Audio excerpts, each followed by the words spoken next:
सभी शिक्षक हैं, तब तो ये मेरे लिए और मुश्किल कर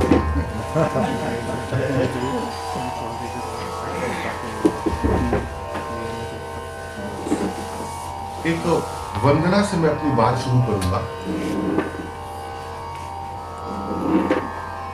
और हमारी जो आज आपसे बातचीत होगी वह केवल बातचीत होगी, वो संवाद होगा।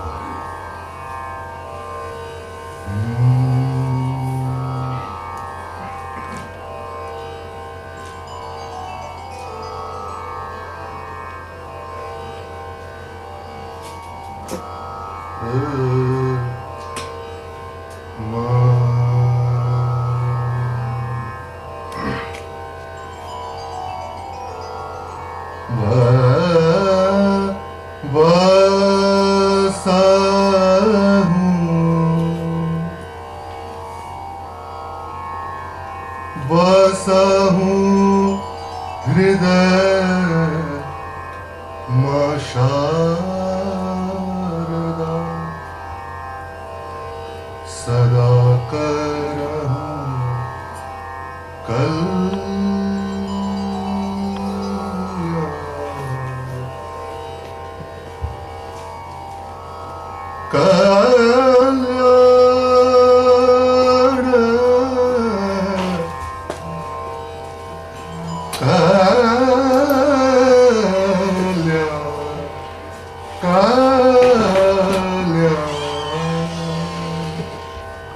बसहूं हृदय मां शारदा,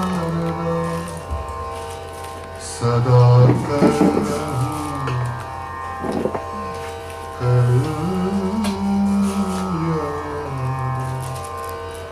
देहु दया करिदास को,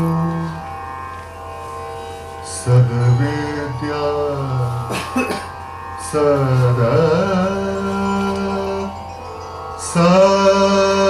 सद्ज्ञान सदा ज्ञान सदा ज्ञान सदा ज्ञान सदा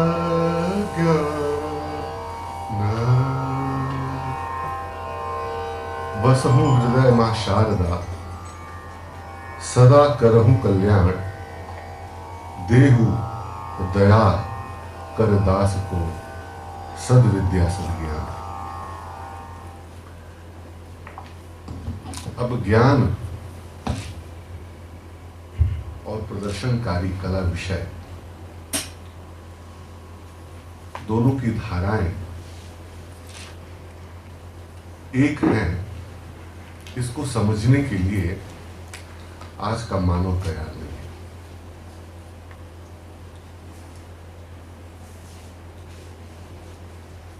ज्ञान को जिस रूप में आज देखा जा रहा है, उसकी सबसे बड़ी दिक्कत यह है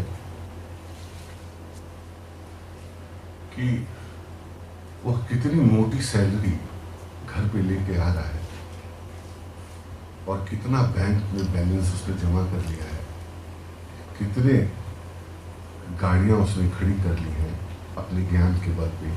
यह एक कसौटी सबको मालूम है, यह आज हो गई है। इनके पीछे कारण क्या है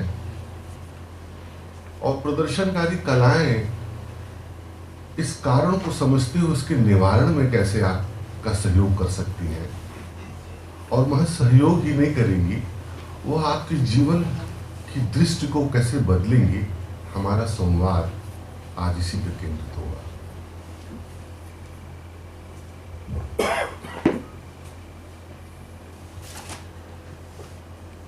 मैं आपका ध्यान किसी दूसरी दुनिया में ले जाना चाहता हूं, जब मनुष्य बिल्कुल आदिम रूप में था। भूल जाइए आप कि आप शिक्षक हैं, भूल जाइए कि मैं यहाँ पर खड़ा हूँ और उस दुनिया के विषय में सोचिए आदिकाल के विषय में, जब मनुष्यों के समक्ष ऐसी शिक्षा नहीं थी, ऐसे बंगले नहीं थे, ऐसे मकान नहीं थे, ऐसे विश्वविद्यालय नहीं थे, तो मनुष्य कैसा रहा होगा? थोड़ा विचार करें।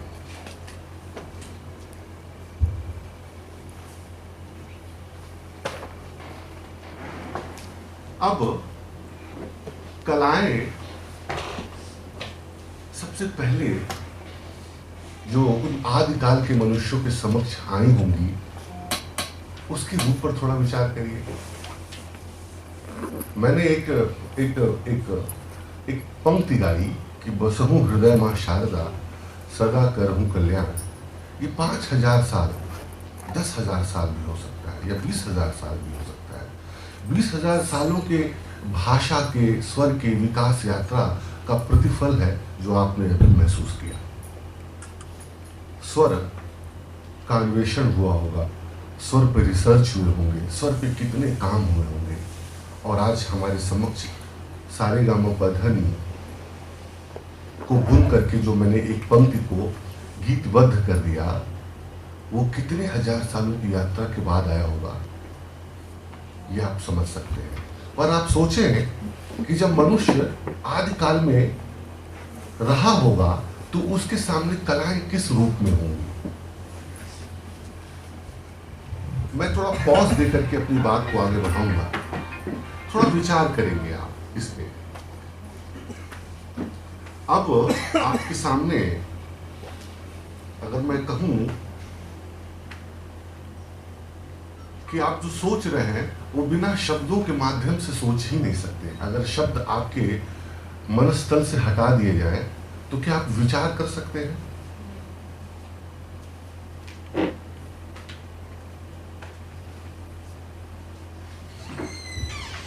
अगर शब्द आपके जीवन से हटा दिए जाए तो क्या आप विचार कर पाएंगे?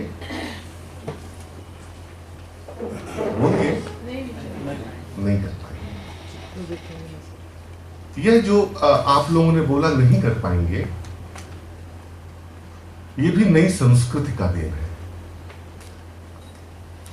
असल में शब्दों के बिना भी विचार संभव है, पर वह विचार हमने अभी तक डेवलप नहीं किया।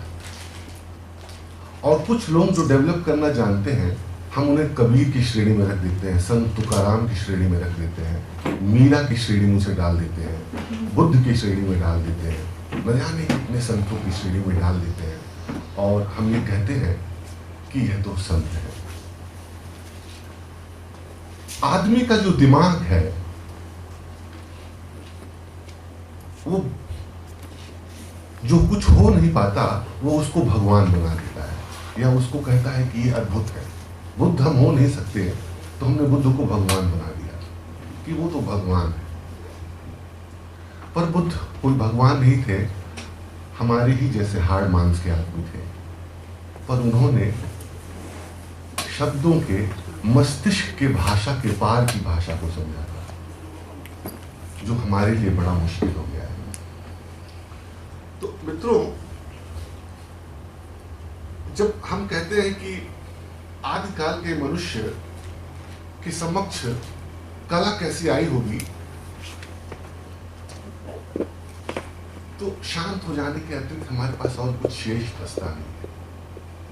कोई उपाय ही नहीं है हमारे पास कि हम सोचें कि क्या होगा अगर शब्द हटा दिए जाए। या आदिकाल में जो आदमी था वह जो बातचीत करता रहा होगा, जो अपने संवेगों का आदान प्रदान करता रहा होगा, उस पर निश्चित रूप से ऐसे शब्द तो रहे नहीं होंगे। और ऐसा वैज्ञानिकों का मानना है, विचारकों ने इसको बार बार दोहराया है कि जो शब्द यात्रा है, जो भाषा यात्रा है, वो बड़ी लंबी यात्रा है। अब यहाँ पे मुझे लगता है सभी टीचर हैं, सभी की शादियां हुई होंगी, सभी को अनुभव होंगे कि उनके पास बच्चे हैं, पुत्र हैं। मेरा पुत्र यहाँ बैठा है। जब वो पैदा हुए होंगे तो उनकी भाषा या वो कुछ जो आचार विचार करते होंगे, उसका अनुभव आपको होगा। उसको थोड़ा याद करिए।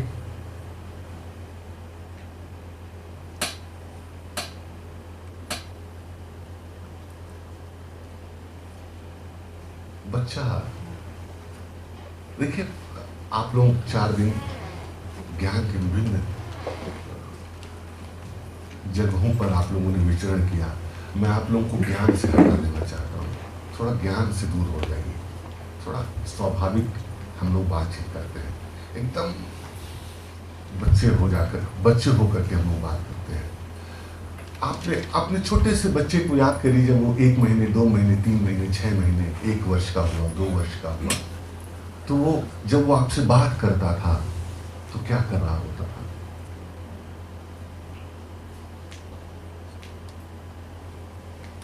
तितली के बारे में जब वो बताता है तो तितली तो बोल नहीं पाता, पर बोलता है ऐसे ऐसे कुछ करता है। अपनी आंखों को तितली बना देता है, अपनी आंखों को तितली बना, उसकी संपूर्ण जो सृष्टि होती है मस्तिष्क से लेकर के देह तक तितली बन जाती है। फिर आप कहते हैं तितली, तो वो स्मरण करता है कि पिताजी ने या माताजी ने बोला तितली, इसका मतलब इसका नाम तितली है। फिर भी तितली को बोलते हुए वो संपूर्ण भाव भंगिमाओं को आपके समक्ष प्रकट कर रहा होता है। तो मैं कहूंगा, वह जो आदिम पुरुष था, वह जो आदिम जातियां थी, वह जो आदिम लोग थे, वह वही बच्चे थे जैसा बच्चा आपको अनुभव होता है जब आपका बच्चा आपके समक्ष रहता है। तो भाषा जब निर्मित हुई तो कैसे निर्मित हुई होगी? शब्द के रूप में निर्मित हुई होगी, चित्र के रूप में निर्मित हुई होगी, या भाव भंगिमाओं के रूप में निर्मित हुई होगी? तीनों का एक साथ उदय हुआ। भाषा आज हम विश्लेषित करते हैं और हम बात करते हैं तो संपूर्णतया जब आदमी बोल रहा होता है तो उसके चेहरे पर कोई भाव भंगिमा नहीं होती है। जब वो गाता है, जब वो नृत्य करता है, तो एक विशेष गायक को हम एक भंगिमा में देखते हैं, पर एक सामान्य मनुष्य जब बात कर रहा होता है तो उसके अंदर कोई भाव नहीं होता है। इन सारी चीजों को आप नोट करिएगा। इसी पर मैं अपना अगला पहलू ले जाकर के केंद्रित करूंगा। तो आदिम युग में भाषा की जो निर्मित हुई, वह नृत्य के रूप में, नाट्य के रूप में, चित्र के रूप में और आवाज के रूप में हुई, एक साथ हुई।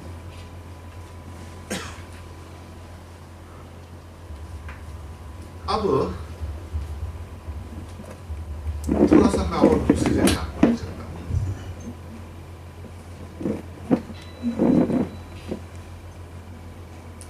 उन आदिम मनुष्यों की विषय में जो हमें जानकारी मिली है अब तक,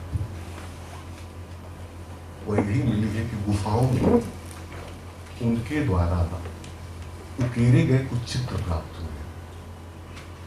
मतलब हमें उनकी भाषा नहीं मिली, उनकी आवाज नहीं मिली, उनका देह नहीं मिला, उनका कंकाल भी नहीं मिला, कुछ भी नहीं मिला। एक आध कंकाल मिले हैं। तो गुफाओं में जो चित्र मिले हैं हम लोगों को, वो चित्र बड़े अद्भुत है। वो चित्र जानते हैं क्या क्या है? हरिण है, मछलियां हैं, पानी है, और जो मछलियों का रूप उन्होंने दिखाया है वो भागते हुए मछलियां हैं। हरिण का जो रूप दिखाया है वो दौड़ते हुए है।